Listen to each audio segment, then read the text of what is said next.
જય હિન્દ વિદ્યાર્થી મિત્રો, ફરીવાર સ્વાગત કરું છું માસ્ટર કી પાઠશાલામાં નવા ઉત્સાહ સાથે, નવા ઉમંગ સાથે અને ફરીવાર એક ટૂંકા વિડીયો દ્વારા એક મહત્વની માહિતી દ્વારા તમને હું પ્રયત્ન કરીશ કે આગામી પીએસઆઈની મુખ્ય પરીક્ષામાં તમે પત્ર લેખનમાં કઈ કઈ બાબતનું ધ્યાન રાખશો. ફરીવાર યાદ કરાવું, આપણી યુટ્યુબ ચેનલ એટલે કે માસ્ટર કી પાઠશાલા હમણાં જ આપણે શરૂ કરી છે. બહુ સારો એવો તમે અમને રિસ્પોન્સ આપ્યો છે, તમારો પ્રતિસાદ પણ ખૂબ જ સારો છે. આમ તો પ્રતિસાદ ન કહી શકાય, એમ જ કહી શકાય તમારો લોકોનો અઢળક પ્રેમ, અપાર પ્રેમ. આ પ્રેમના હિસાબે અમને કામ કરવાની તીવ્ર ઈચ્છા થાય છે, અમને આત્મબળ પૂરું પડે છે, પ્રેરણા પણ એટલી મળે છે. તો સાથે સાથે એવું કહી શકીએ કે જો આવો ને આવો તમારો પ્રેમ રહે તો અમે ટૂંક સમયમાં, મેં અગાઉ પણ આપણને જાણ કરી હતી એ મુજબ કે કોન્સ્ટેબલ માટે તેમજ આગામી પરીક્ષા, ગુજરાત સરકારની કોઈ પણ પરીક્ષા જે હવે જાહેર થવાની છે અથવા એના કેલેન્ડર બહાર પડ્યા છે, પછી જેમ કે 5મા મહિનામાં આરએમસી છે, એ બાબતે પણ એક પ્રોજેક્ટ અમે શરૂ કરવા જઈ રહ્યા છીએ થોડાક ટાઈમમાં. સાથે સાથે મુખ્ય પરીક્ષામાં જે લોકોને તકલીફ છે એના માટે તો વિડીયોમાં સમયાંતરે લાવવાના જ છે.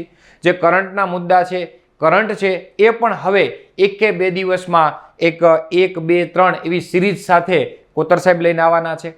તો નથી કોઈ સ્વાર્થ, નથી કોઈ અમારે તમારી પાસેથી કાંઈ લેવાની ઈચ્છા, બસ ગુજરાતના વિદ્યાર્થીઓ જે અમારી પાસે ઓફલાઈન ભણ્યા છે, સાથે સાથે ગામના છેવાડા સુધી, એટલે ગામડાના છેવાડા સુધી જે લોકો ભણે છે એ લોકોને પણ સારું એવું જ્ઞાન મળે એ હેતુથી આ પ્લેટફોર્મ એટલે કે માસ્ટર કી પાઠશાલાનું પ્લેટફોર્મ આપણે શરૂ કર્યું છે. અને એ જ શરૂ કર્યાના હેતુને સિદ્ધ કરવા માટે આજે ફરીવાર હું તમારી સામે આવ્યો છું પત્ર લેખન બાબતે. કે 8 દિવસની વાર હોય પીએસઆઈની પરીક્ષામાં અને પત્ર લેખન બાબતે જે વિદ્યાર્થીઓનો મૂંઝવતો પ્રશ્ન હોય, એ પ્રશ્ન સરનામાને લઈને હોય તો પણ ભલે, એ ચિહ્નને લઈને હોય તો પણ ભલે, કન્ટેન્ટમાં શું લખવું એ પણ હોય તો પણ ભલે, અને જવાબદાર વિભાગ કોને લખી શકાય, કેવા કેવા પ્રકારના પત્રો હોય, એ બાબતે તમામ બાબતે હું ફરીવાર તમારું આ સ્વાગત કરું છું આ પ્લેટફોર્મ પર અને માહિતીની આપણે શરૂઆત કરીએ. વિદ્યાર્થી મિત્રો, અગાઉ મેં આપણને કીધેલું એ મુજબ કે પત્ર છે એ લેખન કરવું જાહેર જીવનમાં તમે ને હું સંદેશા વ્યવહાર માટે, પહેલાના જૂના જમાનાની આ જૂની પદ્ધતિ છે, એટલે કે સંદેશા વ્યવહાર માટે આપણે પત્ર લેખનનો ઉપયોગ કરીએ છીએ. એકબીજાને માહિતી આપવા માટે પત્ર લેખનનો ઉપયોગ કરીએ છીએ. સંદેશા વ્યવહારનો મુખ્ય આધારભૂત સ્ત્રોત જે તે સમયે પત્ર લેખન હતો. એ પત્ર કેમ લખવો? સર, એમાં કાંઈ ન હોય, પત્ર લખવાનો હોય એટલે તમારી લાગણી વ્યક્ત કરી દેવાનો, તમારો ભાવ વ્યક્ત કરી દેવાની, તમારી માહિતી રજૂ કરી દેવાની. એ રીતે પત્ર ન લખાય. વાંચનારના મગજમાં તમારી છાપ પાડવા માટે જે મુખ્ય માહિતી આપવાનો છે એ ઉદ્દેશ જો સાચી રીતે અને સારી રીતે સિદ્ધ કરવો હોય તો પત્ર લેખન માટે એક સ્ટ્રક્ચર હોય છે, એક માળખું હોય છે, એક ફોર્મેટ હોય છે, એ મુજબ આપણે શીખવાનું હોય છે. અગાઉ કીધું હતું એ મુજબ પત્ર લેખન 2 પ્રકારના હોઈ શકે, એટલે કે પત્ર 2 પ્રકારના હોઈ શકે. એક પત્ર જેને આપણે ઔપચારિક પત્ર કહીએ છીએ, બેઝિકથી જ શરૂઆત કરીએ, જેને ફોર્મલ લેટર કહીએ છીએ, અને એક પત્ર હોય છે જેને આપણે અનૌપચારિક પત્ર કહીએ છીએ. બીજા કોઈ અઘરા શબ્દ હું વાપરવાની ગણતરીમાં નથી. ફોર્મલ લેટર અને આપણે જેને ઇન્ફોર્મલ લેટર કહીએ છીએ. જ્યારે કોઈ સરકાર સાથે વ્યવહાર કરવાના હોય અથવા સરકાર દ્વારા નીચલો વિભાગ ઉપરના વિભાગને કોઈ માહિતી આપવાની હોય, કોઈ વસ્તુની, કોઈ બાબતનું કોઈ આમંત્રણ આપવાનું હોય અથવા કામગીરીના વખાણ કરવાના હોય, મતલબ એક બાજુ કોઈ વ્યક્તિ, એની સામે ફરજિયાત ગવર્મેન્ટ, પ્રશાસન, નિગમ, અર્ધ નિગમ અથવા કોઈ કંપની અથવા કોઈ પ્રાઇવેટ સેક્ટર, આવી કોઈ પત્ર વ્યવહાર બાબતે જો સંરચના થાય અથવા પત્ર વ્યવહાર થતા હોય તો એને આપણે ઔપચારિક પત્ર કહીએ છીએ. એટલે એક બાજુ ફરજિયાત પ્રશાસન હશે. એ પ્રશાસનમાં કલેક્ટર કચેરી હોય તો પણ ભલે, આરોગ્ય વિભાગ હોય તો પણ ભલે, હાલમાં વર્તમાનની સરકાર હોય તો પણ ભલે, ફોરેસ્ટ ડિપાર્ટમેન્ટ હોય તો પણ ભલે, કોઈ તંત્રી હોય તો પણ ભલે, કોઈ કોર્પોરેશન હોય તો પણ ભલે, કોઈ સરકારનું અર્ધ નિગમ, સરકાર દ્વારા આધારિત, સરકાર પર આધારિત એવું કોઈ નિગમ હોય તો પણ ભલે. આ બધા જની વાત જ્યારે આ બંને વચ્ચે પત્ર વ્યવહાર થઈ છે, વ્યક્તિ અથવા આવા નિગમ વચ્ચે, પ્રશાસન વચ્ચે, તો એ પત્ર વ્યવહારને આપણે ઔપચારિક પત્ર કહીએ છીએ. અને એ સમયે લખનારનું સરનામું, સાહેબ લખનારનું સરનામું અને જેને લખવાનું છે એટલે કે જવાબદાર વિભાગનું સરનામું પણ ફરજિયાત લખવું પડે છે. ફરજિયાત શબ્દ એટલા માટે વાપરું છું કે આ બાજુ તમારું સરનામું લખવાનું હોય છે, સામેની સાઈડ જવાબદાર વિભાગ હોય, જવાબદાર કંપની હોય, જવાબદાર સરકાર હોય, સરકારનો કોઈ વિભાગ હોય અથવા કોઈ એવું એકમ હોય એને લખવાનો હોય છે. એ બંનેના સરનામા ફરજિયાત લખવાના હોય છે. હું કયા પત્રની વાત કરું છું? ઔપચારિક પત્રની વાત કરું છું. હવે ઔપચારિક પત્રની વાત કરતો હોય તો સાથે સાથે હું એમ કહું કે સમજજો કે સાહેબ તમારા વિસ્તારમાં આ પ્રકારના પ્રશ્ન છે. કયા? તો કે સૌથી પહેલા ડોર ટુ ડોર કચરો ઉપાડનારની ગાડીની અનિયમિતતા. તો તમને ખબર છે કે અમારા કોર્પોરેશનમાં લખવાનું હોય તો ફરજિયાત એની સામે મતલબ આપણે કોર્પોરેશન આવ્યું તો કે હા સાહેબ, તો આ પત્ર ઔપચારિક થયો. તમારું સરનામું ફરિયાદીનું અને જવાબદાર વિભાગનું બંનેનું સરનામું લખવાનું. એ જ રીતે હું એમ કહું તમારા વિસ્તારમાં પાણીની સમસ્યા છે તો પણ ઔપચારિક પત્ર થયો. તમે જ્યારે ફરિયાદ કરતા હોય તમારા વિસ્તારમાં ગંદકીની સમસ્યા છે તો પણ એ ઔપચારિક પત્ર થયો, મતલબ એ પ્રશાસનને લખવાનો હોય છે. તમારા વિસ્તારમાં ગંદકીની સમસ્યા સાથે સાથે ગટર અવ્યવસ્થા છે, બધી સમસ્યા, આવી કોઈ સમસ્યા હોય ને તમે કોર્પોરેશનને લખો તો એ બધા જ પત્રને ઔપચારિક પત્ર કહેવાય. ઔપચારિક પત્રમાં બંને સરનામા લખનારનું તે અને જવાબદાર વિભાગનું સરનામું તે સાથે સાથે વિષય જેને આપણે ટૂંકમાં લખવાનો હોય છે એ ફરજિયાત હોય છે. વિષય પણ ફરજિયાત આવે છે. આ વિડીયો ટુ ધ પોઈન્ટ જ હશે, સચોટ જ હશે, બીજી કોઈ અન્ય માહિતી નહીં હોય. પત્ર લેખનમાં કઈ કઈ બાબતનું ધ્યાન રાખવું, પત્ર લેખનમાં શું શું કરવું, એ જ આની ચર્ચા હશે. ઓકે સાહેબ, ખબર પડી ગઈ અમને. અનૌપચારિક પત્રમાં શું હશે તો કે ભાઈ ભાઈ વચ્ચે હશે પત્ર, ભાઈ બહેન વચ્ચે હશે, બહેન એની બહેનપણીને લગતું હશે, દાદા પૌત્રને અથવા પ્રપૌત્રને લગતું હોય, પિતા પુત્રને લગતો હોય, પુત્ર પિતાને લગતો હોય. એ બધા જે લાગણીના સંબંધો વ્યક્ત કરવા માટે સંદેશા વ્યવહાર કરવામાં આવે, એ માહિતી આપવામાં આવે અને મોટા ભાગના એ પત્રો કા આમંત્રણ, કા શુભેચ્છા અને કા સલાહ. અનૌપચારિક પત્ર આપણા જે સગાવાલા દ્વારા અંદરો અંદર લખવામાં આવે એને આપણે અનૌપચારિક પત્ર કહીએ છીએ.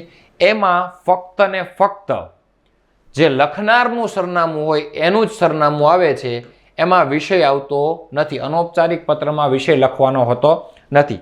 હા, જેને સંબોધન કરવાનું છે એને ખાલી પ્રિય સખી, પ્રિય મિત્ર, સ્નેહી સબર મિત્ર સંબોધન કરીને પછી સીધું લખાણ લખવાનું હોય છે. આ થઈ પહેલી પ્રારંભિક, જેની માહિતી અગાઉ પણ હું આપી ચૂક્યો છું અને અત્યારે ફરીવાર પણ તમને આની માહિતી આપું છું, કેમ કે બેઝિક મારે અહીંથી શરૂઆત કરવી પડે. બે પ્રકારના પત્રો હોય, એક ઔપચારિક પત્ર અને અનૌપચારિક પત્ર. ઔપચારિક પત્રમાં લખનારનું જવાબદારી વિભાગનું બંનેનું સરનામું આવે, વિષય ફરજિયાત આવે. અનૌપચારિક પત્રમાં વિષય આવતો નથી, એમાં ફક્ત ને ફક્ત લખનારનું જ સરનામું આવે છે.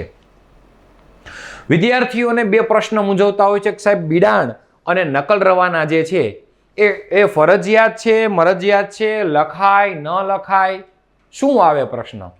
તો એ પ્રશ્નનો જવાબ હું તમને આ રીતે આપું છું, સમજવાનો પ્રયત્ન કરજો. ઔપચારિક પત્ર છે, ઓકે, તમારા વિસ્તારમાં વૃક્ષની આડેધડ કાપણી થાય છે તો કે હા સાહેબ આ પ્રશ્ન છે, અને વૃક્ષની આડેધડ કાપણી અટકાવવા માટે તમે એક ફરિયાદ પત્ર લખો છો વન સંરક્ષક શ્રીને, પછી એ ગ્રામ્ય વન વિભાગ હોય તો પણ ભલે, શહેરી વન વિભાગ હોય એને તમે પત્ર લખો છો તો કે હા સાહેબ લખી દીધો. તમે વિષય લખો છો કે હા કે વૃક્ષની જે આડેધડ કાપણી છે અટકાવવા બાબતે તમે ધ્યાન દો. ઓકે, પછી તમે પત્રની અંદર એવું પણ લખી દીધું છે કે ભાઈ અમુક જવાબદાર અધિકારી છે એ ગેરહાજર છે, એના હિસાબે આ કાપણી થાય છે, મહત્વના વૃક્ષો કપાય છે. એક બાજુ તમે પર્યાવરણ બચાવવાની વાત કરો છો, સામે પર્યાવરણને નુકસાન પહોંચવાના પ્રયત્ન થાય છે. લોકો પોતાના અંગત સ્વાર્થ ખાતર વૃક્ષોની કાપણી કરે છે અને વૃક્ષો કાપણી ભવિષ્ય માટે ખૂબ જ ચિંતાજનક પ્રશ્ન છે. આવી બધી તમે વાત કરો છો. ઓકે, પછી સાહેબ પત્ર હું પૂરો કરી દઉં, પછી મારે બિડાણ માટે તો કે સંમત તમે એકલા નથી, આજુબાજુના તમામ સ્થાનિક રહીશો છે એ પણ એવું ઈચ્છે છે કે વૃક્ષની કાપણી ન થાય, તો તમે બિડાણમાં એ લોકોનું સહી પત્રક લખો છો. એ ફરજિયાત નથી, પણ એ લખવાથી શું થશે કે જે વાંચનાર છે એને ખબર પડે છે કે આ લીગલ ફોર્મેટ છે, કંઈક આવું હોય તો તમારા પત્ર ઉપર વ્યવસ્થિત ધ્યાન દેવાય છે.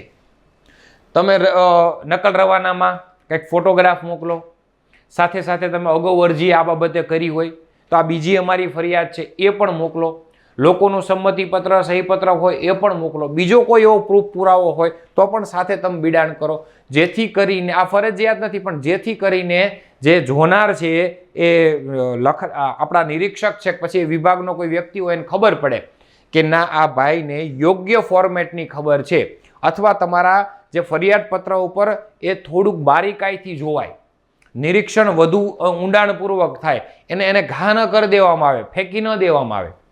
સાહેબ નકલ રવાના શું કામ લખવામાં આવે તો કે નકલ રવાના એટલા માટે કે પહેલાં તો તમને એ ખબર છે કે સરકારનો યોગ્ય વ્યક્તિ કોણ છે, આ બધી કામગીરી કોના હેઠળ આવે છે, એ વ્યક્તિને મોકલો. અહીંયા મારું કામ નહીં થાય ને મારું કામ મારે ઝડપી કરવું હોય તો મારે કોને કોને નકલ મોકલવી પડે જેથી ત્યાંથી નોંધ લેવાય, ત્યાંથી પ્રેશર થાય અને મારું કામ ઝડપી થાય.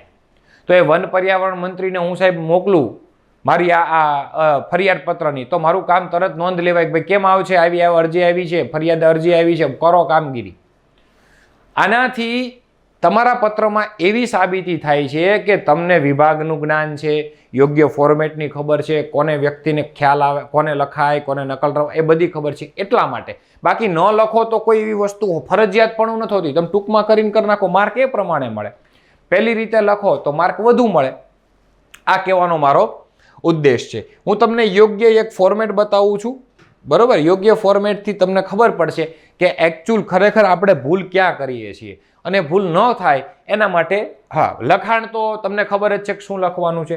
સૌથી પહેલાં હું અહીં એવું લખતો હોય કે તમારા વિસ્તારમાં, અથવા એમ કહું કે તમારા વિસ્તારમાં કોઈ બીજો પ્રશ્ન છે, અસામાજિક તત્વો છે, એવું આપણે રાખીએ કે જિલ્લા પોલીસ વડા, તમારા વિસ્તારમાં અસામાજિક તત્વોનો ત્રાસ છે, ચોર, લૂંટારા, છેડતી કરનારા, અપહરણ કરનારા, બાઇક સ્ટન્ટર, કાર સ્ટન્ટર, બરોબર, બીજા ઘણા બધા અસામાજિક એનો ત્રાસ છે. અને એ બાબતે તમે જિલ્લા પોલીસ વડાને તમે પત્ર લખો છો, ફરિયાદ કે આ અસામાજિક તત્વોનો ત્રાસ દૂર કરવા બાબતે તમે પત્ર લખો છો, તો સૌથી પહેલાં તમારું સરનામું આવશે. જો તમને ઉપર હું એક પણ જગ્યાએ ક્યાંય ઉલ્લેખ નથી કરતો નામનો, તો આ નામ તમારે મિતાક્ષરી ફોર્મેટમાં લખવાનું હોય છે, એટલે કે અબક. સાહેબ બધા એમ કે છે અબક લખવું, ના જરૂરી નથી. અબક ને તમે ક ખ ગ ચ છ ડ કોઈ પણ અક્ષર લઈ શકો, કકાનો તમે લખી શકો, પણ આ નામ ઓળખ છતી ન થાય ને એવું. અને ઓકે સાહેબ એવું બને તો ઉપર અમને વિષયમાં નામ કરી દીધું છે રાજેશભાઈ અંશાહ, તો રાજેશભાઈ અંશાહ લખવું પડે, પછી આખા ગુજરાતના તમામ કેન્ડિડેટને લખવું પડે. પણ જો કોઈ ઉલ્લેખ નથી, હું શરૂઆતમાં જ વિષય બોલ્યો કે તમારા વિસ્તારમાં, તમારી સોસાયટીમાં, તમારા વિસ્તારની આજુબાજુમાં અસામાજિક તત્વોનો ત્રાસ છે, એ બાબતે તમે ફરિયાદ પત્ર તૈયાર કરો. તો હવે તમારો વિસ્તાર બોલ્યો છો, નથી વિસ્તારનું નામ બોલ્યો, નથી હું તમારું નામ બોલ્યો, આવો જ હશે મોટાભાગે, આ જ હશે, ઓળખ છતી ન થાય એવું જ હોવું જોઈએ. તો આ બ બ ક. ઓકે, પછી મેં કીધું એમ એક્ઝેક્ટ નીચે સરનામું 1 અલ્પવિરામ, સાહેબ સરનામું 2, કેમ કે ઓળખમાં કોઈ પણ વસ્તુ કીધેલી નથી. ઓળખ આપેલી હોય તો તમે બિંદાસ લખ સરનામું 2. ઓકે, અને હું એમ કહું કે સાહેબ ક શહેર પૂર્ણ વિરામ, ક શહેર પૂર્ણ વિરામ. તારીખ લખવી હોય તો લખી શકાય, ન લખવી હોય તો ચાલે, એમાં કાંઈ વાંધો નહીં. આ મારું સરનામું થઈ ગયું. સાહેબ સરનામા 1માં મારો પ્લોટ નંબર આવી ગયો, મારું ઘરનું આવી ગયું, મારું શહેર સોસાયટીનું નામ આવી ગયું. સરનામા 2માં મારો મુખ્ય રોડનું નામ આવી ગયું, મુખ્ય તાલુકો, જિલ્લો, કોઈ તાલુકો હોય તો એ આવી ગયું. શહેરનું નામ પણ મેં લખી નાખ્યું, શહેરનું નામ મેં અલગથી ઉલ્લેખ કર્યો છે. જો શહેરને મેં સરનામાની અંદર સમાવી દીધું હોત તો મારે પછી લખવાની જરૂર હતું નહોતું, પણ આ રીતે લખી નાખવાનું. અહીંથી સ્ટ્રેટ સીધું હોવું જોઈએ. આ બંનેમાં પૂર્ણ વિરામ હોવું જોઈએ. સાહેબ અહીંયા પૂર્ણમાં એટલા માટે કર્યું છે કે લાંબુ નામ છે ને મેં ટૂંકું દર્શાવ્યું છે. લાંબા નામને જ્યારે ટૂંકું દર્શાવો ત્યારે વચ્ચે પૂર્ણ વિરામનો ઉપયોગ કરી શકાય, આવી બાબત મેં અગાઉ પણ કીધેલી છે. ઓકે, તો આ યોગ્ય સરનામું શરૂ થઈ ગયું, આમાં કોઈ ફોલ્ટ ન કાઢી શકો. એની એક્ઝેક્ટ સામે સાહેબ આ પ્રતિ છે ને, પ્રતિ એ એક પ્રકારનું આપણે કહીએ કે ટુ, ફ્રોમ, ટુ, આ એ છે, સંબોધન વાળું છે પ્રતિ. તો અહીંયા હું એમ કહી દઉં જિલ્લા પોલીસ વડા એમ કહી શકું સાહેબ. જિલ્લા પોલીસ અધિક્ષક કચેરી. હા, અને ચોખ્ખું કહી દઉં નીચે સાહેબ ક શહેર કીધેલું જ છે આપણે અગાઉ, પૂર્ણ વિરામ. આ સીધું, આ એક્ઝેક્ટ સીધું. તો આ લખનારનું આ મને ખબર સાહેબ, મને એટલી ખબર હોવી જોઈએ કે મારે કોને લખવાનું છે. જવાબદાર વિભાગની માહિતી હોવી જોઈએ, જવાબદાર વિભાગની પૂર્ણ માહિતી હોવી જોઈએ કે ભાઈ અસામાજિક તત્વોની વાત છે તો પોલીસ ડિપાર્ટમેન્ટને જ લખાય. તમારા વિસ્તારમાં વીજળીની સમસ્યા છે તો વીજ કંપનીને જ લખાય. ડોર ટુ ડોર કચરાની સમસ્યા છે, ગંદકીની સમસ્યા છે, રખડતા ઢોરનો ત્રાસ છે, પાણીની સમસ્યા છે તો તમારે કોર્પોરેશનને જ લખાય. આવી બાબત આપણને ખબર હોય છે. વૃક્ષની આડેધડ કાપણી છે તો વન વિભાગને જ લખાય. કોઈ મહેસૂલ કચેરીની વાત છે, કોઈ અલગ અલગ વિભાગની વાત છે તો તમે ફરજિયાત કલેક્ટર કચેરીને જ લખી શકો. આટલી ખાસ બાબત ધ્યાન રાખવું જોઈએ સાહેબ. આના માટે શું તૈયાર કરવું? તો આના માટે કાંઈ નહીં, જાહેર જીવનમાં તમને વિભાગ હોય એની થોડી ઘણી એક લિસ્ટિંગ તૈયાર કરવાનું. ખાસ તો પોલીસ વિભાગ દ્વારા જ ખબર હોવી જોઈએ.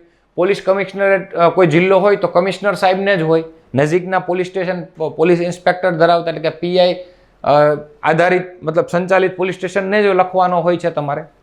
તો આ બસ્ત રીતે મેં બંને સરનામા લખી દીધા. વિષય આપણો એવો હતો કે અસામાજિક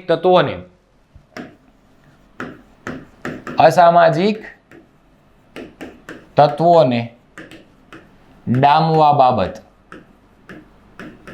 તમારા વિસ્તારમાં. મેં વિસ્તારનું નામ અહીં નથી લખ્યો, ખાલી વિષય આપી દીધું છે. એક્ઝેક્ટ અહીંથી એક્ઝેક્ટ સીધું હું અહીંયા વિષય લખીશ. વિષયને હું ટૂંકમાં પતાવીશ. શું? અસામાજિક તત્વોને ડામવા બાબત, જે મેં ઉપર લખ્યું એ જ. Okay, done. પછી એક્ઝેક્ટ નીચે હું તમને હમણાં કોષ્ટક પણ આપીશ. કોને માનનીય કહેવાય, કોને વંદનીય કહેવાય, કોને પૂજનીય કહેવાય, કોને આદરણીય કહેવાય, એ એક્ઝેક્ટ નીચે અહીંયા કહી શકો કે માનનીય સાહેબ. અહીંયા પ્રતિશ્રી તો કે કરી શકો. આ શ્રી ને આ શ્રી અલગ. માનનીય સાહેબ શ્રી પણ એકલું યાદ રાખવાનું. અહીંયા શ્રી કરી દીધું, પછી અહીં ક્યાંય શ્રી કરવાની જરૂર નથી સાહેબ. આ મેં સંબોધન કર્યું, અમસ્તુ કોષ્ટક કરું છું, તમે ન કરતા. અહીંયા સહવિનય નમસ્કાર, બરોબર. સહવિનય નમસ્કાર અમસ્તુ કોષ્ટક કરું છું. માનનીય સાહેબ શ્રી તમે કરશો કદાચ ભૂલ ન કરી, એના માટે હું સીધું સ્ટ્રેટ જ લખી નાખું ભાઈ.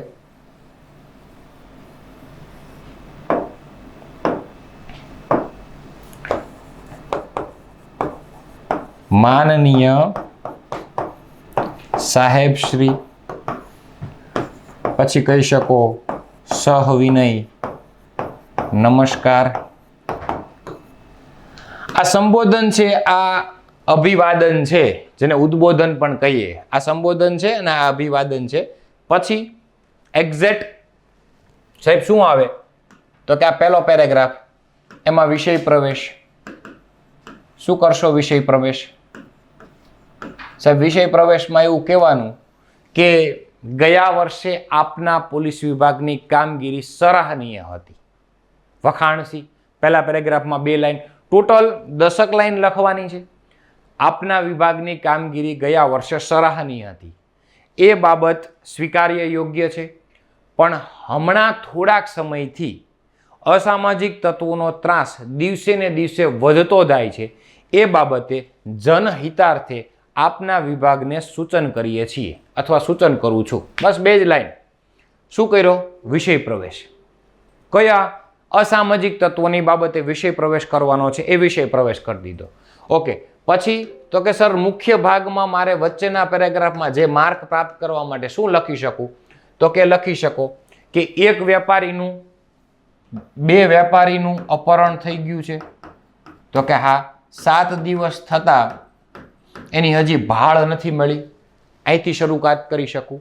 સાથે સાથે એમ કહી શકું કે ચોરી લૂંટફાટના બનાવ દિવસે ને દિવસે વધતા રહ્યા છે. રાત્રિ દરમિયાન તો ઠીક, દિવસે પણ ઘરના તાળા તૂટે છે, લખી શકો. એમ પણ સાથે સાથે કહી શકો કે બાઇક સ્ટન્ટર જે મોલ અને જાહેર જગ્યામાં જઈને પબ્લિકને તકલીફ થાય એવી રીતે બાઇક સ્ટન્ટિંગ કરે છે. સ્પીડ કાર ચાલક દ્વારા સ્પીડથી રોડ પર ગાડીઓ ચલાવાય છે. હિટ એન્ડ રન જેવા કેસોમાં વધારો થયો છે. એ તો આપને પણ ખ્યાલ છે, આ બધો પ્રશ્ન છે. સાથે સાથે છેડતી, એક બાજુ ગુજરાત મહિલા સશક્તિકરણ અને મહિલાને સમાન અધિકારોની વાત કરતી હોય, સાથે સાથે 181 અભિયમ જેવી સુવિધાઓ 181 અભિયમ જેવી મહિલા સુવિધાઓ પણ મળતી હોય, એની સામે મહિલાને અમુક કારણોસર છેડતી, અમુક જગ્યાએ અમુક રોડ ઉપર છેડતીના બનાવો થાય છે.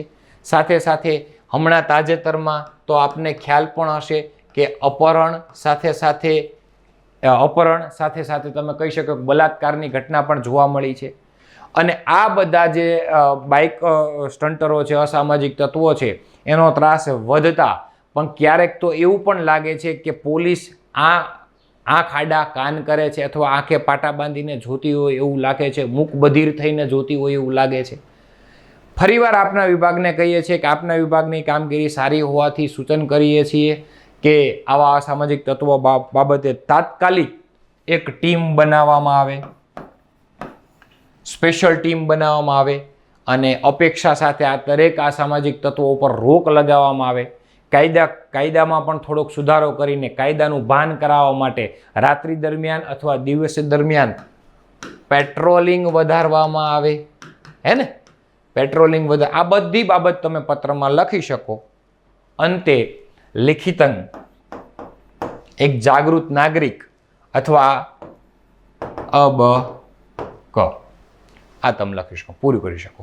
સાથે સાથે તમારે જો બિડાણમાં રજૂ કર્યું હોય તો અગાઉ પણ અમે આપને બિડાણમાં અગાઉ પણ અમે તમને અરજી કરી હતી.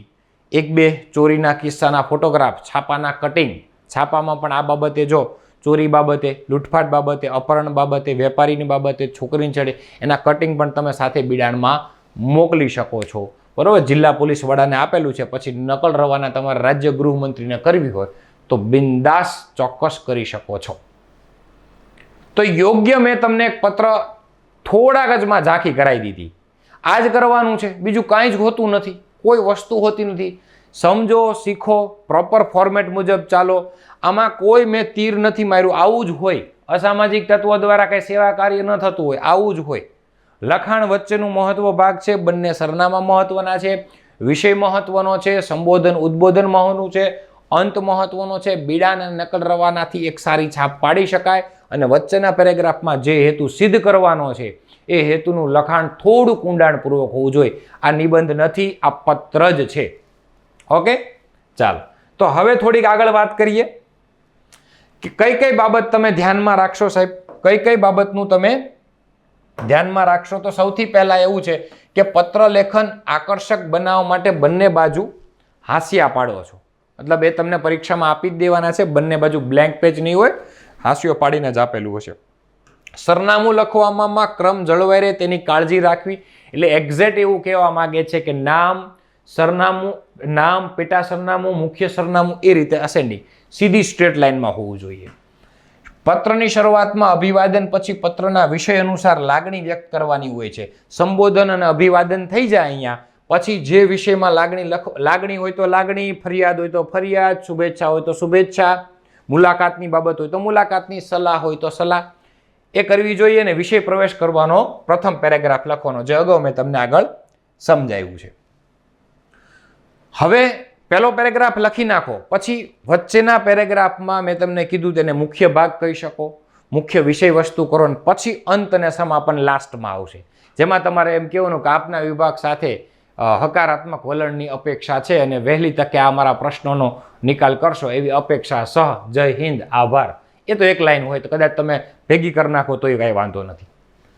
વિષય વસ્તુને યોગ્ય વચ્ચેના ભાગમાં યોગ્ય ન્યાય મળે એ માટે લખાણ કેવું હોવું જોઈએ? ટૂંકું, તમામ વિગતો અંદર આવી જાય એવી, કોઈ અલંકારિત ભાષા પત્રમાં નથી હોતી. તમને એમ થાય કે લાંબી લાંબી વાત, સૂક્તિ, પંક્તિ, આમાં કાંઈ એવું હોતું નથી. લખવાનું પણ નથી. મુખ્ય વિભાગમાં લખાણ કરવું. છેલ્લે વિદાય વચન અને સમાપ્તિમાં સંબંધ પ્રમાણે યોગ્ય શિષ્ટાચાર. આપનો વિશ્વાસુ, લિખિત અંગ, આપનો સ્નેહી, આપનો મહત્વકાંક્ષી, આપનો આભારી, આપનો સહમિત્ર, આ એક જાગૃત નાગરિક જે પત્ર પ્રમાણે હોય એ. પત્રની ભાષા સરળ, રોચક અને અસરકારક હોવી જોઈએ કે વાંચનારને જે ફરિયાદ હોય તો ફરિયાદ સમજાઈ જવી જોઈએ, કોઈ સલાહ હોય તો સલાહ સમજાવવી જોઈએ, કોઈ બીજી બાબત હોય તો એની ખાતરી તરત થઈ જવી જોઈએ. નાના નાના ઉચિત અને પ્રભાવક વાક્યો વાપરવા જોઈએ. અપ્રસ્તુત વાતોનો ઉલ્લેખ ન કરવો જોઈએ. સલાહ નથી આપવાની. તમારે કોઈ એવી સલાહ એટલે મીન્સ કે લાંબી લાંબી સલાહ નથી આપવાની. તમે આમ કરી શકો છો, આમ એવું કહી શકો, પણ લાંબી સલાહ ન થવાની. નાની નાની વાત કરવાની છે, ટૂંકી ટૂંકી વાત કરવાની છે. કૃત્રિમ અને આડંબારી જે કે ને કે આપણે ઘટમાં ઘોડા થનગને, મગજમાં ઘોડા થનગનાવા નથી. આડંબરી વાત વાળી નથી કરવાની. બનાવટી વાત નથી કરવાની, એવું કહી શકો તો ચાલે. બનાવટી વાત નથી કરવાની, જે હોય એ હકીકત કરવાની છે. પછી આ તો વિરામચિહ્નો, જોડણીને ભાષા સુધી તો હું તમને એક સોનાનું વાક્ય કહી દઉં છું કે પછી એ ગદ્ય સમીક્ષા હોય તો પણ ભલે, અહેવાલ હોય તો પણ ભલે, પત્ર હોય તો પણ ભલે, નિબંધ હોય ને લેખન, કોઈ પણ લેખન હોય, વાક્ય શુદ્ધિ જોડણીથી તમને ઘણી અસર પડે છે. જે લોકો એને સાઈડમાં રાખે છે એનું પરિણામ એને આજ નહીં તો કાલે ભોગવવું પડશે. કદાચ એવું બને કે પીએસઆઈમાં એટલું બધું ધ્યાન ન દે વાક્ય શુદ્ધિ ઉપર, પણ દેશે જ. હું તો કહું જ છું, વાક્ય શુદ્ધિ, જોડણી, વિરામચિહ્નો ઉપર ધ્યાન દેવાય જ. કેમ કે લેખનની શરૂઆત જ એનાથી થાય. ડેટા પછી આવે. તમારું લખાણ જ સારું ન હોય તો તમે એક સારા લેખક કઈ રીતે સાબિત થશો? ઓકે. વિચારોની દ્વિઅર્થી, બે અર્થ ન હોવા જોઈએ. સ્પષ્ટ, ચોખ્ખી અને સચોટ વાત જ હોવી જોઈએ. સંદેહાત્મક એટલે કોઈ આમ તર્ક, કટાક્ષ, અર્થ આપતા એવા શબ્દને બદલે સ્પષ્ટ વાત કરવી. એ અર્થના બે અર્થ થતા હોય, અર્થના અનર્થ થતા હોય એવી પત્રમાં વાત કરવાની નથી. ક્રમબદ્ધ રજૂઆત કરવાની. મેં કીધું ને કે લખનારનું, જવાબદારી વિભાગનું, વિષય, સંબોધન, ઉદ્બોધન, પહેલા પેરેગ્રાફમાં વિષય પ્રવેશ, બીજા પેરેગ્રાફમાં મુખ્ય વિષય વસ્તુ ડિટેલિંગ, છેલ્લે અંત સમાપન. આ બાજુ લિખિત અંગ છે, પછી બિડાણ અને એની નીચે નકલ રવાના, જેને હું ક્રમાંક કહું છું એ. ક્રમબદ્ધ રજૂઆત. પત્રની શૈલી આકર્ષક અને ક્રમબદ્ધ હોવી જોઈએ. પત્રોને નિશ્ચિત અર્થ નીકળતો હોવો જોઈએ. ખબર હોવી જોઈએ કે આ પત્ર લખન છે. થોડાક તમારી પાસે શબ્દ છે કે જો સંબોધન અને ઉદ્બોધનમાં મોટા ભાગના વિદ્યાર્થીઓને મૂંઝવણ થતી હોય છે, અને આ મૂંઝવણ આ કોષ્ટકથી તમને દૂર થશે. સાંભળજો. પહેલા હું તમને એવું કહી દઉં કે સામાન્ય રીતે આ કદાચ કોષ્ટક ન સમજાય અને ન ખબર પડે તો આ ચાર બાબત મારી યાદ રાખજો. અજાણ્યા હોય અને મોટા હોય તો માનનીય, સગા હોય, ઓળખીતા હોય અને મોટા હોય તો આદરણીય, મમ્મી પપ્પા અને ગુરુને પરમ પૂજ્ય, મિત્રને પ્રિય મિત્ર. કાંઈ યાદ નથી રહેતું તો આ ચાર મુજબ ચાલો, એમાં કોઈ વાંધો નથી. પણ જો હજી એમાં તમારે આકર્ષક બનાવવું છે, હજી તમારે ડિટેલિંગ કરવું છે, તો તમે આવું કહી શકો કે આપણા વડીલો છે સાહેબ, હા, તો એને સંબોધન હું કઈ કહી શકું? કા પરમ પૂજ્ય કહી શકું, મતલબ માતા પિતાની વાત. મુરબ્બી કહી શકું, માન્યવર કહી શકું, મહામાન્ય કહી શકું અને સ્નેહી કહી શકું. આ સંબોધન થયું. પછી ઉદ્બોધન, અભિવાદન હું કઈ કહી શકું? ચરણ સ્પર્શ, નમસ્કાર લખ્યું હતું ન્યા, પ્રણામ, નમસ્કાર, સાદર પ્રણામ અને વંદન, આ કહી શકું. આ લખી લેવું. પુત્ર પુત્રી કે નાના ભાઈ બહેન હોય તો એના માટે આપણે સંબોધન પ્રિય ચિરંજીવી, વહાલા અથવા વહાલી, આમ લખાય, વહાલા અથવા વહાલી. અભિવાદન શું કહી શકો? નાના હોય તો એમ કહી શકો પ્રસન્ન રહો, સ્નેહ આશીષ, હંમેશા સુખી રહો, આશીષ સદાચાર, આશીર્વાદ, આવું કહી શકો તમે.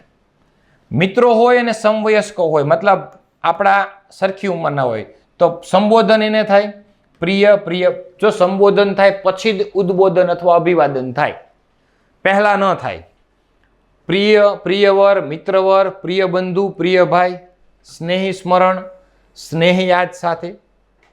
કોમન પરિચિતો હોય, સામાન્ય પરિચિતો હોય તો સામાન્ય પરિચિતો માટે શ્રીમાન, શ્રીમતી, મહોદય, મહાદયા, સ્નેહી શ્રી, સ્નેહી સ્વજનશ્રી. ઉદ્બોધન કઈ રીતે થાય? નમસ્કાર, પ્રણામ, કુશળ રહો. આ મહત્વનું છે. મેં શરૂઆતમાં કીધું. અધિકારીઓ માટે માનનીય સાહેબ શ્રી અથવા માનનીય શ્રી. મોટા છે અને અજાણ્યા છે માનનીય. મમ્મી મોટા છે અને સગાવાલા છે તો આદરણીય. યાદ રાખો. નમસ્કાર. હવે કેવું થશે કે સાહેબ એ બરોબર, પણ અમુક જે પત્રમાં વાક્ય લખવાના હોય ને એ અમને નથી ખબર. જેમ કે હું મારા મિત્રને પત્ર લખું છું કે ભાઈ પોલીસમાં પસંદગી થઈ એ બદલ શુભેચ્છા આપતો પત્ર લખું છું, તો અમુક વાક્ય છે એ થોડાક લખવા પડે.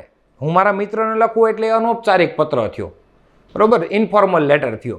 તો હું મારા મિત્રને પોલીસ પસંદગી થઈ ગઈ છે એ બાબતે શુભેચ્છા આપતો પત્ર લખતો હોય તો મારે એની સંઘર્ષ ગાથા લખવી પડે કે તું કેવું દોડતો, પહેલેથી તારું સ્નાતક પછી તરત જ તારો પોલીસ વિભાગ તરફની તારી રુચિ, એ રુચિ પણ મેં જોઈ છે, તારો સંઘર્ષ પણ જોયેલો છે, તારું આયોજન પણ જોયેલું છે, ભણવાની સાથે સાથે તું આટલી કલાક વાંચતો, તે અમુક વસ્તુનો ત્યાગય કર્યો છે, સામાજિક પ્રસંગોનો ત્યાગ કર્યો છે, મિત્ર વ્યવહાર સોશિયલ લાઈફનો ત્યાગ કર્યો છે, મિત્રો સાથે અમુક સમય જ તું મળતો.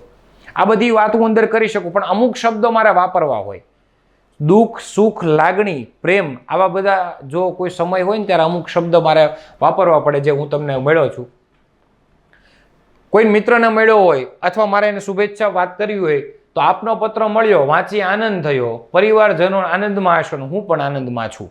શરૂઆતમાં જ્યારે લખવું હોય તો આવું લખી શકો કે આપનો પત્ર મળ્યો, વાંચીને આનંદ થયો, તમે આનંદમાં હશો, પરિવારજનો આનંદમાં હશો, અને હું આ શરૂઆતમાં લખી શકું કોઈ મિત્રને લખતા હોય ત્યારે. હવે તમારો મિત્ર પાસ થયો છે, ને પાસ થયા પછી તમે એને શુભેચ્છા માટે પત્ર લખો છો તો શરૂઆત અહીંથી કરાય. ગઈકાલે અખબારમાં તારી સિદ્ધિના સમાચાર સાંભળ્યા અને હું ખુશ થયો. આ બાબતે તને શુભેચ્છા પત્ર દ્વારા લાગણી વ્યક્ત કરીને કહું છું કે ભાઈ તું આમ કરતો, તારી આટલી, આ પછી વાત કરી શકો. કોઈ દુઃખની વાત હોય, આઘાતની વાત હોય તેમ ન કહેવાય ઓહો અરર, એવું બધું નહીં કહેવાનું. તમારા પિતાજીના અવસાનના સમાચાર સાંભળી ખૂબ જ આઘાત લાગ્યો, દુઃખની લાગણી વ્યક્ત સાથે હું તને હિંમતના પ્રાણ પૂરવા માટે, હિંમત આપવા માટે પત્ર લખું છું. થોડા દિવસ પહેલા તમારી એક જૂની બુક મળી, ખૂબ જ સુંદર લખાણ, આ વખાણ કરવા માટે તમારી બુકમાં વખાણ હતા. ઘણા દિવસથી આપને પત્ર મારફતે મળવાની ઈચ્છા છે, પત્ર મારફતે મળવાની ઈચ્છા હતી, લાગણી વ્યક્ત કરવાની. તાજેતરમાં તારું પરિણામ આવ્યું, પાસ થયો હોય, ફેલ થયો હોય, પછીની ખબર. આના ઉપરથી ખબર ન પડે કે પાસ થયો છે. હિંમત નો હારતો તો એ નાપાસ થયો હશે, અને શુભેચ્છા તો એ પાસ થયો હશે. તારું નબળું પરિણામ જાણીને દુઃખ થયું, પરીક્ષા પૂરી થઈ હોવાથી તું ચિંતામુક્ત થઈ ગયો હશે. હવે તારો શું પ્લાન છે, ભવિષ્યલક્ષી તૈયારી કરજે, આ બાબતનો પત્ર હોઈ શકે. રાજ્ય કક્ષાએ તારી પસંદગીના સમાચાર યુટ્યુબના માધ્યમથી મળ્યા, તારી સિદ્ધિથી હું ખૂબ આ શુભેચ્છા પાઠવવા માટે લાઈન લખી શકાય. તારા માતૃશ્રીના માંદગીના સમાચાર સાંભળી દુઃખ થયું, આ સાંત્વના આપવા માટે. વોટ્સઅપના સ્ટેટસમાં તારી સિદ્ધિના સમાચાર, મતલબ આ બધા તમે લખી શકો, તમે કોઈ પણ એક લખી શકો. ફરીવાર એકવાર એવો પ્રયત્ન કર્યો છે કે એક સારો એવો પત્ર તમે લખી શકો. અને યાદ રાખજો, પત્ર ઔપચારિક હોય કે અનૌપચારિક હોય, થોડીક વિષયની માહિતી હોવી જોશે. શું લખવું છે, પત્ર લખવી એક કળા છે, અને પત્ર લેખન તમને એટલા માટે પૂછાય છે પરીક્ષામાં કે એક અધિકારી તરીકે જ્યારે તમે કોઈ પત્ર લખો છો, અરજી પત્ર લખો છો, ફરિયાદ પત્ર લખવાનું હોય છે, ત્યારે તમારી છાપ એ પત્રમાં પડવી જોઈએ. અને તમારી છાપ તમે સારી પાડવા ઈચ્છતા હોય તો આ બાબતનું ખાસ ધ્યાન રાખજો. પત્ર લેખન વખતે જે અમુક બાબતનું ધ્યાન રાખવાનું છે, બધી જ બાબત મેં તમને આ ટૂંકા વિડીયો દ્વારા જણાવ્યું છે. ફરીવાર મળશું નવા ઉત્સાહ સાથે, નવા જોશ સાથે. માસ્તર કી પાઠશાલાને તમે જો હજી સબસ્ક્રાઇબ ન કરી હોય તો કરી લેજો. ઇન્સ્ટાગ્રામ ઉપર પેજ છે, તમે જોઈ લેજો, બરાબર, એ પણ અમારા હેન્ડલર યુઝ કરે છે તો તમે જોઈ લેજો. સાથે સાથે માસ્ટર કી પાઠશાલા બાબતે, યુટ્યુબ બાબતે કાંઈ પ્રશ્ન હોય તો તમે કાંઈ પણ પ્રશ્ન પૂછી શકો છો, કમેન્ટમાં લખી શકો છો. ટેલિગ્રામ ચેનલને વહેલી તકે તમે જોઈન કરી લેજો. ફરીવાર મળશું નવા ઉત્સાહ સાથે, નવા ઉમંગ સાથે, નવા એક ટોપિક સાથે. ત્યાં સુધી જય હિન્દ, જય ભારત.